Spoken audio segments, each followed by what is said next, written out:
We've got to change that incense. It's terrible. Oh, don't smoke, kids. Anyway, okay. Has anyone ever heard of or played Chinese whispers? Yeah, we've all heard of that, right? It's kind of a kids' game, but it's also kind of a fact of our lives about how Chinese whispers get around.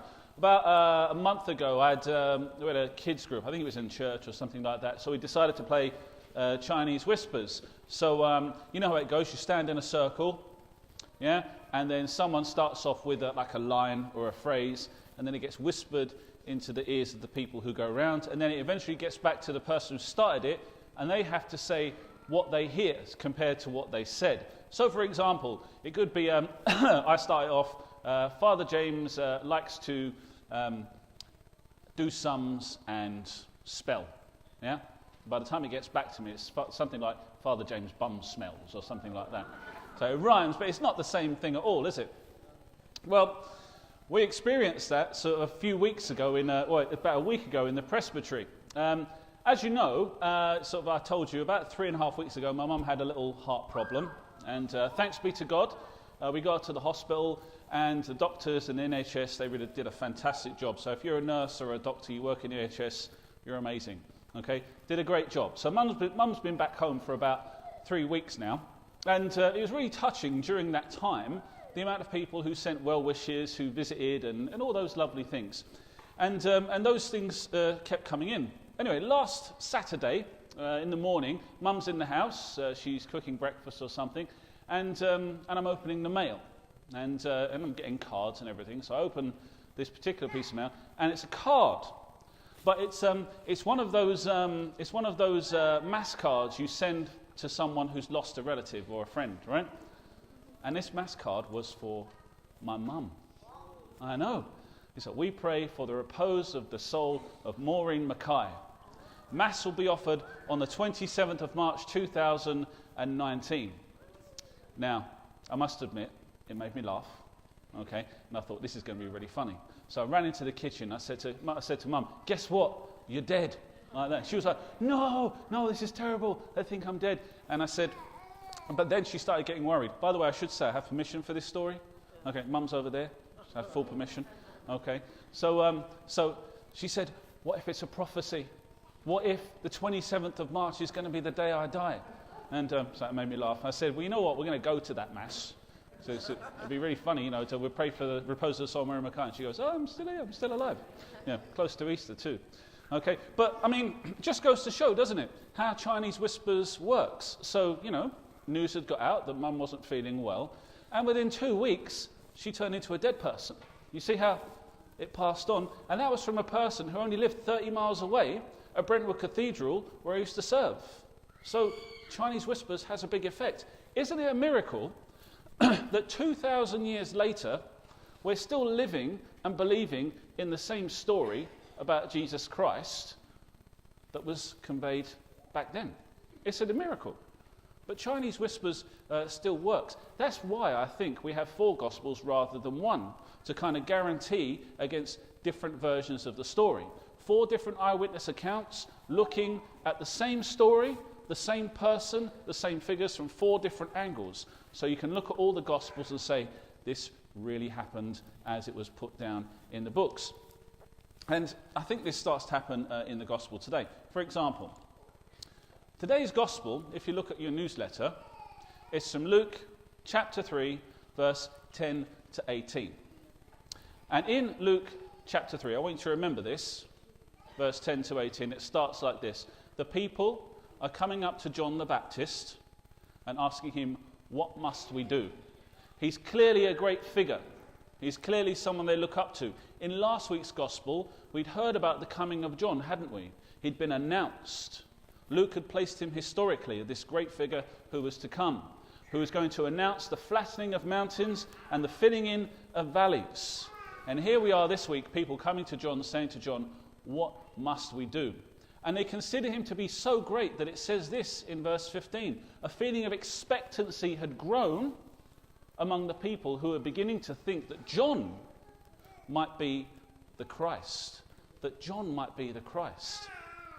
Anyway, deleted scenes. You know when you get a DVD and it's got extra sheens that weren't at the cinema, I think we need to fill in the picture because some Chinese whispers might go on. You see, this is the problem. Last week, the gospel was Luke chapter 3, verses 1 to 6.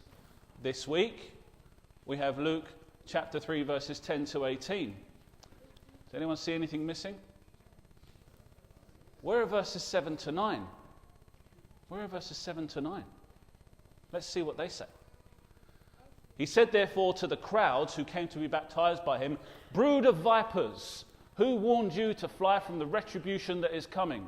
But if you are repentant, produce appropriate fruits, and do not think of telling yourselves, we have Abraham for our father. Because I tell you, God can raise children for Abraham from these stones.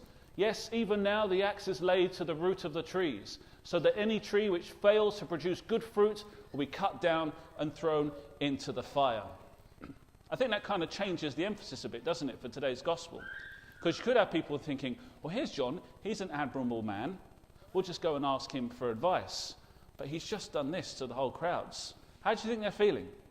Are they feeling great? I wouldn't be. I'd be a bit frightened. Particularly if I think he's the Messiah. I'd be like, what must I do? What must I do to avoid this terrible fate? Remember a couple of weeks ago we talked about the day of the Lord being a day of menace? And you wonder why? If John's going like this to his people, of course, they're scared. They want to know what to do to attain eternal life. But here, see, if we hadn't heard this, Chinese whispers might have changed the story a bit. Yeah? Now, not only that, but John is speaking to the crowds. But in Matthew's gospel, which was written 10 years earlier, it doesn't say John's speaking to the crowds. It says he's speaking to the Pharisees and the Sadducees. So that ups it a bit more. The story's changed slightly in 10 years. Same words, different audience. John is speaking to the Pharisees and Sadducees in the earlier episode. But that's even worse for the people. Imagine, like the Pharisees and Sadducees, the men of God, they impart the law, they tell the people what the command of God is for their lives, and John goes for them. He's like, you guys are the ones in trouble. Imagine what the people are thinking. Well, if that's the fate for them, imagine what it must be like for us. Yeah? So they go to John and they're like, we really need to sort ourselves out quick, super quick. Now, the last couple of weeks, we looked at this day of the Lord that John is coming to announce. Now, in the first reading 2 weeks ago, it was announced as a day of honesty, but also a day of integrity. But in the middle, Jesus described it as a day of menace, a day of fear, a day of trembling. Why? Because when we have to be honest about our sins, when we have to look back into our lives to see where we've gone wrong and the mistakes and the windy paths that we've gone down, the valleys we've fallen into, it's not easy. John the Baptist proves that by his exhortation today. It's not easy. We struggle. But if we struggle through, then a day of integrity, a day of wholeness and holiness awaits. And we're not alone in this struggle, because last week we heard about how the Lord in his mercy doesn't spare us the pain of facing up to our sinfulness and our mistakes and the damage done to us, but rather with us he helps us to flatten those mountains and fill in the valleys.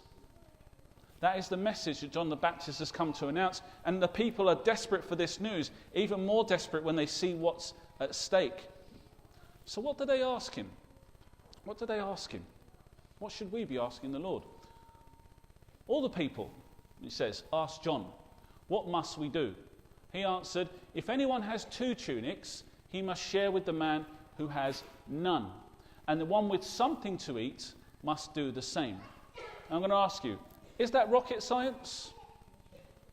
You know, if you've got more clothes than you need, shouldn't you be sharing with the person who has no clothing at all? Isn't that obvious? Can we think of analogous examples in our lives of abundance, of the things we hold on to, out of fear of having nothing, and that means other people go without? And then what about the food stored in our cupboard? Who has too much food in their cupboard? I do. You know, you might think most of it's in my belly, but there's still more, okay? It's not rocket science though, is it? And yet, we need to be told. We need to be reminded of these things. And then, The tax collectors come to him, and they call him Master. They say, Master, what must we do? And he said to them, exact no more than your rate. Is that rocket science? Do we always moan about tax collectors? Of course we do. For that reason, because we always wonder if they're taking more than they need to take.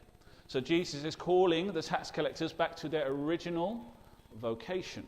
You are tax collectors, exact no more than your rate than is necessary for the good of the whole people. It's not rocket science, is it? But Jesus has to, or rather John is reminding us what we need to have in place for the day of the Lord. He's filling things in. He's flattening things out. And then the soldiers come to him. Some soldiers asked him in their turn, what about us? What must we do? He said to them, no intimidation, no extortion, be content with your pay.